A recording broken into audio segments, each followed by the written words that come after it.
E a nossa história de hoje conta a busca de um jovem por um sábio. E ao encontrá-lo, o jovem pergunta para ele: qual o primeiro passo para o caminho espiritual? Diante dessa pergunta, o sábio o convida até um riacho. E quando eles chegam lá, ele pede que o jovem olhe o seu próprio reflexo na água. Enquanto o jovem começa a ver o próprio reflexo, o sábio pega algumas pedras e joga em direção à água. O jovem, sem entender exatamente o que aconteceu, vira para o sábio e diz: olha, com essas pedras a água fica muito turbulenta, eu não consigo me enxergar. E aí é que o sábio vira para ele e diz: da mesma forma que é impossível ver o seu próprio reflexo em águas turbulentas, é impossível encontrar Deus quando se está muito ansioso por essa busca. Profundo. Bastante. Tem alguns elementos interessantes nessa história, mas eu acho que o que me chama mais atenção é esse final. Assim, pelo menos é o que me salta mais aos olhos, porque eu acho que todo buscador, né, e você que está nos assistindo provavelmente já passou por isso, ou talvez ainda passe, eu pelo menos passo às vezes em alguns momentos, que é justamente essa ideia de almejar muito alguma coisa, né? E quando a gente está falando de um caminho espiritual, almejar muito ser alguma coisa dentro desse caminho espiritual. E aqui eu não estou falando necessariamente de você ser alguma coisa no sentido de uma patente dentro de uma ordem esotérica ou dentro de uma religião, mas de você ser uma pessoa melhor, de você ser uma pessoa, um iluminado, de você ser um sábio, todas essas coisas que fazem parte do processo, né? O nosso processo espiritual, o nosso processo de autoconhecimento, porque todo processo espiritual ele é um processo de autoconhecimento, ele vai nos levando em direção a essa sabedoria, a essa iluminação, ele é um processo disso, mas muitas das vezes a gente fica preso a essa ideia. E quando a gente fica preso a essa ideia, algumas coisas acontecem. A primeira é a ansiedade, né? Porque eu quero logo, eu quero pra... A gente vive num mundo muito imediatista, então eu quero pra hoje, eu vou meditar 50 horas por dia, só tem 24, eu vou fazer jejum, eu vou fazer isso, eu vou aquilo, eu vou a todos os lugares, a todos os templos, porque eu quero me iluminar rapidamente, como se a iluminação ou o autoconhecimento fosse uma questão de quantidade. E extrapolando algo que o Patrick disse, que a história traz muito bem também, o jovem está muito ansioso por essa busca pelo caminho espiritual, por saber qual é o primeiro passo. E aí, antes mesmo de falar a última frase, o sábio já dá a resposta para ele. Não só do primeiro passo, mas como de todos os passos. Né? Ele pede para que o jovem olhe o próprio reflexo na água, ou seja, para que ele se perceba, para que ele se enxergue.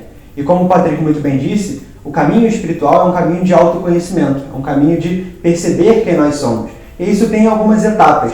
É claro que no primeiro momento, quando a gente começa a se perceber, começa a ver como a gente age, a gente vai claramente identificar coisas que são legais, que a gente deve potencializar, e outras coisas que talvez precisem de um certo ajuste, que precisam ser lapidadas.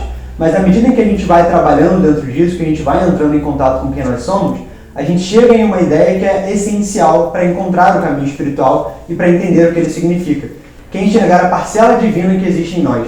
Nós somos parte dessa divindade, nós somos uma manifestação dessa divindade e nós não precisamos fazer coisas diferentes ou, enfim, mudar o nosso comportamento para que isso exista dentro de nós. Nós precisamos sim mudar o nosso comportamento para que essa parcela se manifeste, para que ela venha à tona. Mas nós já somos tudo isso que nós buscamos incessantemente ser. E aí perde um pouco do sentido essa ansiedade, essa busca desenfreada. Porque aquilo que para nós está lá na frente, na verdade já existe. Essa busca por um limite, por uma chegada, por um destino específico, na verdade não faz muito sentido. Porque a iluminação, o caminho espiritual, ele é vivido diariamente e ela é alcançada diariamente. Então não é porque eu não sou um Jesus na Terra que eu não tenha momentos onde aquela divindade se manifesta quase que totalmente dentro de mim. Eu tenho sim esses momentos. Cabe a mim identificar quais são os momentos onde isso acontece e quais são os momentos onde isso não acontece. E principalmente, por que não acontece? O que eu posso fazer para que essa divindade esteja cada vez mais ali?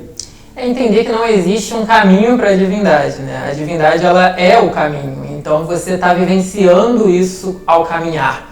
E é justamente isso que a gente precisa fazer no final das contas. É só caminhar, como o João disse. É viver a nossa vida. Fazer o que você faz na sua vida cotidiana. Continua fazendo. Só que qualifica o que você está fazendo. Ou seja, busca fazer o que é certo. Busca ser a melhor versão de si mesmo nas coisas. E não fica focando no resultado. né? Os orientais eles falam muito da retação, que é justamente essa ação voltada para faz o que é certo, faz o que você deve fazer e não se apegue aos frutos da ação. A gente não precisa e não deve se apegar aos frutos do que a gente vai se tornar com aquilo que a gente está fazendo. Porque senão a gente cai lá naquele problema do início. E aí a gente começa a fantasiar, criar várias coisas loucas na nossa cabeça do que é ser uma pessoa iluminada, do que é ser uma pessoa sábia. A gente começa a criar várias fantasias, literalmente fantasias, ilusões, que vão nos desviando, e daqui a pouco a gente se torna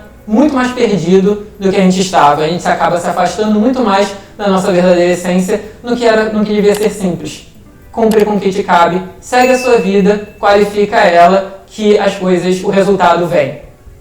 E até a próxima. Tchau, tchau. Tchau, tchau.